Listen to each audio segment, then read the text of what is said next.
लड़के पर जवानी आती देख जब्बार के बाप ने पड़ोस के गांव में एक लड़की तजवीज़ कर ली। लेकिन जब्बार ने हस्बा की लड़की शब्बू को जो पानी भरकर लौटते देखा तो उसकी सुध बुध जाती रही।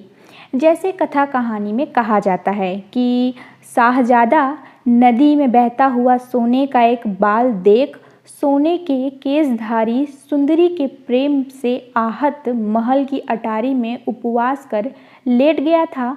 बहुत कुछ वैसा ही हाल जब्बार का भी हुआ। मुंह से तो कुछ कह न सका, पर शिथिल शरीर, चेहरे का रंग उड़ा हुआ, कुछ खोया खोया सा वह रहने लगा। माँ बाप ने उसकी हालत देखकर सलाह की। मुँह दर मुँह नहीं, पर उसे सुना दिया कि ब्याह जल्दी ही उसका हो जाएगा। लड़की भी बच्चा नहीं, बिल्कुल जवान है। शमशल की बड़ी बेटी जहुन्ना। आसपास के 4 गांवों में एक ही लड़की है। पानी का बड़ा मटका सिर पर उठाकर धमकती 2 मील चली जाती है। घर भर का काम संभालती है अभी से। यहाँ आ जाएगी तो जब्बार की माँ को भी चैन मिलेगा। बूढ़ी हो गई बेचारी, पर जब्बार को इससे कुछ तसल्ली न हुई। वह अक्सर लंबी लंबी आहें खींचकर चुपचाप पड़ा रहता। एक रोज़ माँ ने आंखों में आंसू भरकर अपनी कसम धराकर पूछा, तो उसने सच कह दिया। जहुन्ना की बात सुनने से भी उसने इनकार करते हुए कहा, या तो हस्बा की बेटी शब्बू, नहीं तो बस कुछ नहीं। माँ बाप ने बहुत समझाया। उसे सुनता देखते तो आपस में जहुन्ना की तारीफ और शब्बू की निंदा करने लगते। फिर जो लोग ऐसी बेशर्मी से ब्याह करते हैं उनकी कितनी निंदा होती है। यह सब वे लड़के को काकोक्ति, अलंकार और रूपक द्वारा समझाकर हार गए, पर धुन का पक्का जब्बार न माना तो न माना। बेटे की जिद से हार मान बूढ़ा गफ्फार एक रोज़ हस्बा से बात करने गया।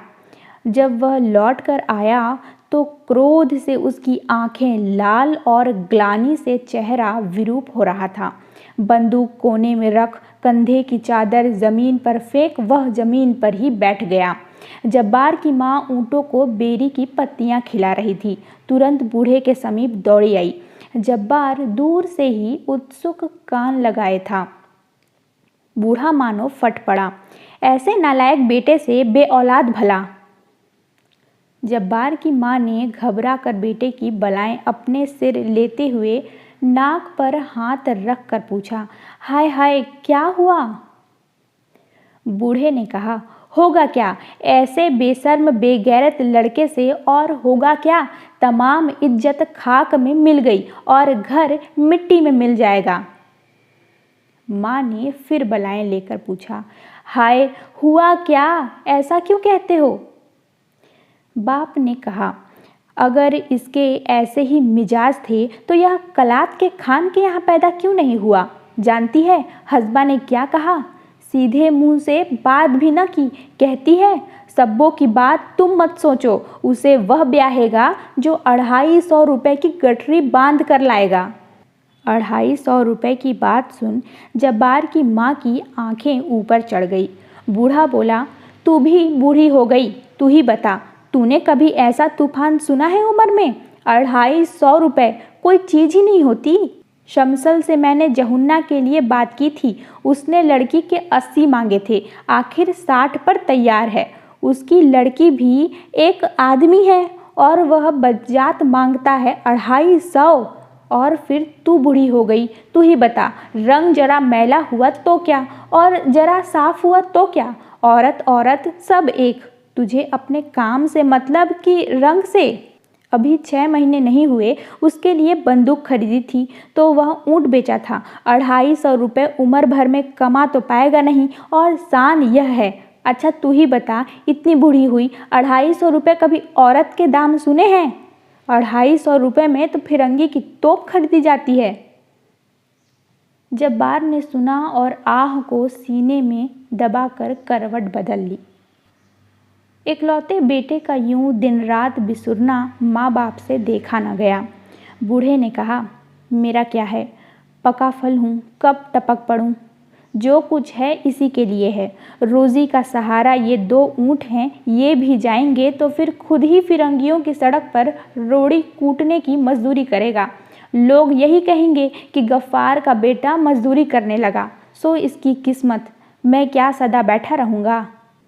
आखिर दोनों ऊँट भी बन्नू के बाजार में बेच दिए गए और शब्बू गफ्फार की बहू बनके घर आ गई।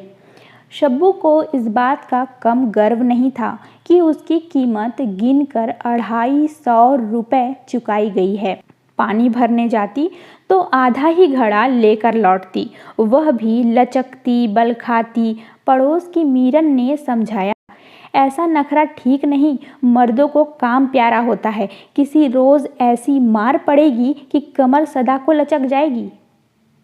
अपनी कान तक फैली आंखें मटकाकर और हाथ का अंगूठा दिखाकर सब्बू ने कहा, ओहो, मेरे बाप ने 12 बीसे और 10 रुपए गिनकर मुझे मार खाने को ही तो भेजा यहाँ। कोई मुझे हाथ तो लगाए। तेरा क्या है, तेरे मर्द ने 3 बीसे में तुझे लिया है। लंगड़ी लूली हो जाएगी तो एक और सही। गजब की शौक और शौकीन थी सब्बू। वह काले मखमल की वॉस्कट पहनती, जिसकी सिलाइयों पर सीप के 300 बटन टके थे। अपने बालों में मक्खन लगाती और बाहर जाने से पहले पानी को हाथ लगाकर उन्हें संवार लेती। महीने में 2-2 बेर अपने बाल धोती। जब्बार की माँ यह सब देखती और नाक पर हाथ रख पड़ोसिन से कहती, देखो तो 250 रुपये देकर ब्याह किया, पर मुझे क्या आराम मिला। इसे तो अपने नखरों से ही छुट्टी नहीं। बूढ़े ने बेटे को समझाया, जवानी की तेरी उम्र है, कुछ कमाई अब नहीं करेगा तो कैसे निबाह होगा। यूं घर बैठा रहना क्या तुझे सुहाता है। रोज़ी का एक जरिया मेरे ऊँट थे, सो तेरे ब्याह में ख़त्म हो गए। अब भी तू कुछ नहीं करेगा तो क्या मैं परदेश जाकर मजदूरी करूँगा। मन मार कर जब्बार को कमाई करने बन्नू जाना पड़ा, लेकिन मन उसका गांव में ही रहता।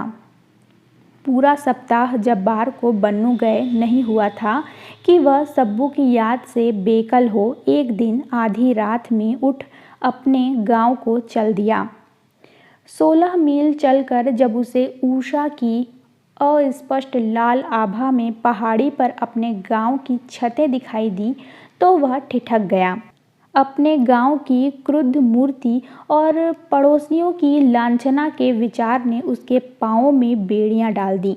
वह एक चट्टान पर बैठ अपने घर के दरवाजे की ओर देखने लगा। उसने सोचा, पानी भरने शब्बू निकलेगी तब वह उसे एक आंख देख सकेगा। बावड़ी पर चलकर बैठूं, शब्बू पानी भरने आएगी तो उससे 2 बातें करके लौट जाऊंगा। सब्बू पानी लेने आई तो 2 सहेलियों के साथ। जब्बार 30 कदम पर एक पत्थर की ओट में बैठ धड़कते हुए दिल से देखता रहा, पर एक शब्द बोल न सका। बोलता कैसे, वह दोनों पड़ोसी ने बदनाम कर देती। दिल पर पत्थर रखे जब्बार देखता रहा। शब्बू सहेलियों से चुहल करती मटकती लौट गई। जब्बार आहें भरता बन्नू लौट गया। जब्बार के विरह की आग में ईर्ष्या का घी पड़ गया। उसने सोचा, देखो, मैं यहाँ परदेश में अकेला मर रहा हूँ और वह मौज करती है। उसे मेरा ज़रा भी गम नहीं। औरत की जात में वफा नहीं होती। 8-10 दिन बाद यह फिर रातों रात सफ़र कर सब्बू को एक पलक देख सकने और एक चुंबन पा सकने की आशा में गांव की बावली पर आकर बैठ गया। परंतु वह अकेले नहीं आई, पड़ोस की 3 सहेलियों के साथ अटखेलियाँ करती आई। जब्बार उनकी बात को कान लगाकर सुन रहा था। मीरन ने सब्बू की ठोड़ी छू कर कहा, हाय रे तेरा नखरा, गांव के छैले तुझ पर जान दे रहे हैं, कसम तेरे सिर की। सब्बू के चेहरे पर गर्व से सुरूर छा गया। वे पानी लेकर लौट गई। जब्बार की छाती पर मानो 100 मन का पत्थर आ गिरा, पर बेबस था। अब उसके मन में संदेह का अंकुर और जमा। संदेह मनुष्य के हृदय में आकाश बेल की तरह बढ़ता है। उसके लिए जड़ या बुनियाद की भी जरूरत नहीं, वह कल्पना के आकाश में ही पुष्ट होता है। संदेह को निश्चय का रूप लेते भी देर नहीं लगती। गांव में ऐसे कई लौंडे लुगांडे थे जिन्हें फितूर के अलावा कुछ काम न था। रहमान और अब्बास से हर एक बात की आशा रखी जा सकती थी। और फिर यदि कुछ दाल में काला नहीं है तो मीरन ऐसी चर्चा क्यों कर रही थी? और सब्बू की यह चटक मटक किसके लिए है? देखो, उसे मेरा जरा भी गम नहीं और मैं मरा जा रहा हूँ। जब्बार लहू के घूंट पी पी कर रह जाता। उसने सोचा, रुपया कमाने के लिए ही तो वह घर से दूर यहाँ पड़ा है। यूं 8 आने 10 आने रोज में रुपया नहीं कमाया जा सकता। घर लौटने की आग ने उसे बावला कर दिया। एक दिन मौका देख उसने एक हाथ मार ही दिया। किस्मत अच्छी थी, वह पकड़ा भी नहीं गया और 150 रुपया कमाकर 1.5 महीने में घर लौट आया। जब्बार के बाप को हौसला हो गया, बेटा भूखा नहीं मरेगा। जैसे नील का दाग कपड़े को नहीं छोड़ता, वैसे ही जिस मन में संदेह एक बार प्रवेश कर जाता है उसे छोड़ता नहीं। जब्बार ने शब्बू से पूछा, क्यों, जब मैं बन्नू में था तो खूब मज़े उड़ते थे? शब्बू भी नीरी मजदूरी न थी। चमक कर उसने कहा, कैसे मज़े? किससे मज़े उड़ते थे? जब्बार ने कहा, क्यों, गांव में क्या कम आदमी हैं? रहमान है, अब्बास है, खूब बनाव सिंगार से पानी लेने जाना होता था। क्यों? शब्बू ने कहा, मैंने कभी किसी मरे की तरफ आंख उठाकर देखा हो तो मैं मर जाऊं, नहीं मुझ पर झूठा इल्ज़ाम लगाने वाला मर जाए। जब्बार ने तड़प कर पूछा, तू बन ठन कर अपना हुस्न दिखाने नहीं जाती थी? शब्बू ने उत्तर दिया, मैं क्यों जाऊंगी दिखाने किसी को? कोई मरा घूरा करे तो मेरा क्या कसूर? जब्बार ने चुटिया कर पूछा, तो तू यूं बन ठन कर दिखाने को निकलती क्यों है? अपने सौंदर्य के अभिमान में सिर ऊंचा कर सब्बू ने कहा, मैं क्या करती हूँ? क्या मुंह काला कर लूँ? मैं जैसी हूँ वैसी हूँ।